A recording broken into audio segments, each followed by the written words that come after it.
नमस्कार दोस्तों, once again welcome back to my channel Nirav Hingu. और जैसे कि आज का शिक्षक है हनुमान जी के जन्म की तीन कथा। तो आज जो कि मूल रूप से कई कथाओं का वर्णन है शास्त्रों में, लेकिन मैं बात करूंगा ऐसी तीन मूलभूत कथाओं की जो ज़्यादा प्रचलित है। तो चलिए शुरू करते हैं। और अगर आप फर्स्ट टाइम मेरे चैनल पर आए हैं तो सब्सक्राइब कीजिए and please press the bell icon. तो चलिए शुरू करते हैं। पहली कथा जो हनुमान से जन्म के संबंधित है। पहली कथा कहती है कि लंकापति रावण के अत्याचार से यह संपूर्ण विश्व बहुत ही त्रासित था। त्रासित यानी कि परेशान था। और मनुष्य और पशु पक्षियों की बात ही कहते हैं, सारे देवी देवता भी उससे डरते थे और रावण को एक लोहा मानते थे। और उनके जो भाई थे रावण के, कुंभकर्ण, जब अपनी 6 महीने की निद्रा को त्याग करके वह उठता था तो सभी धरती के जीवों को परेशान करता था। रावण और कुंभकर्ण दोनों ही भगवान शंकर के अनन्य भक्त थे। और रावण ने तो भगवान शंकर को अपना शीश काट कर चढ़ाया था। और ब्रह्मा जी ने नर और बानर के अतिरिक्त किसी को भी हाथों से ना मरने का वरदान दोनों ही भाइयों को दिया था। और इसी कारण नर और बानर ये दोनों ही इनसे कहीं न कहीं डरते भी थे, जो सामान्य नर और बानर थे। और उन्होंने अपने ही बाहुबल से, यानी रावण ने अपने बाहुबल से सबको घबरा के रखा था और सबको एक छोटा इंसान मानता था। इस पर देवताओं ने भगवान शंकर की घोर आराधना की। और शंकर भगवान ने देवताओं को बताया कि रावण और उसका छोटा भाई कुंभकर्ण दोनों ही उनके गण तो हैं, और उन्होंने पूरे धरती पर हड़कंप मचा रखा है।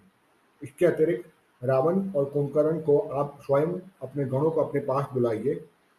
इस पर भगवान शंकर ने कहा कि वे भी चाहते हैं कि उन दोनों ही गणों को वे अपने पास स्वयं बुलाएं।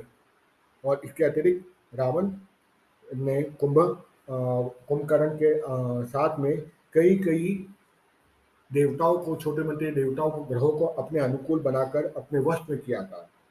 कहते हैं कि रावण ने कई देवताओं के साथ साथ में महाकाल, जो भगवान शिव के प्रधान गण थे, उस महाकाल को भी अपने वश में किया था। और भगवान शनिदेव को भी अपना बंदी, यानी बंदी गृह में बंद करके रख दिया था। ये दोनों ही देवता संहारकारी भगवान शंकर के बहुत ही प्रिय अनुचर थे। उन्हें भी वहाँ से मुक्त करना था। तो भगवान शंकर ने बताया कि मैं बंदरों का अभिमान शून्य रूप में, यानी एक बानर के रूप में धारण करूंगा एक अवतार, और श्री राम जी का अनुचर बनकर स्वयं बहुत ही अति शीघ्र ही इस आने वाले युग में मैं अवतार धारण करूंगा।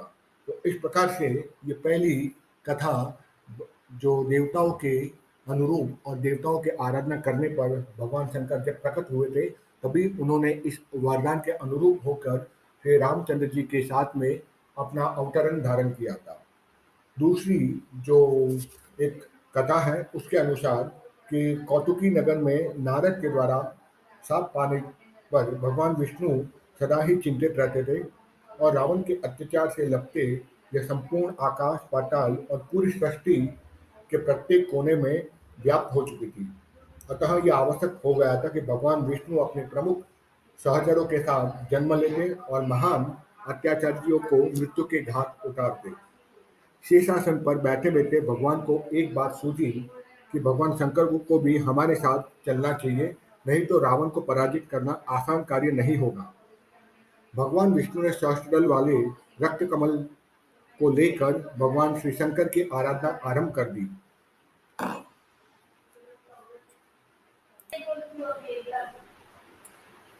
भगवान शंकर ने जब इनकी आराधना से प्रसन्न हुए और प्रसन्न होकर गिरजापति शंकर विष्णु के सामने प्रकट हुए और वरदान मांगने को कहा।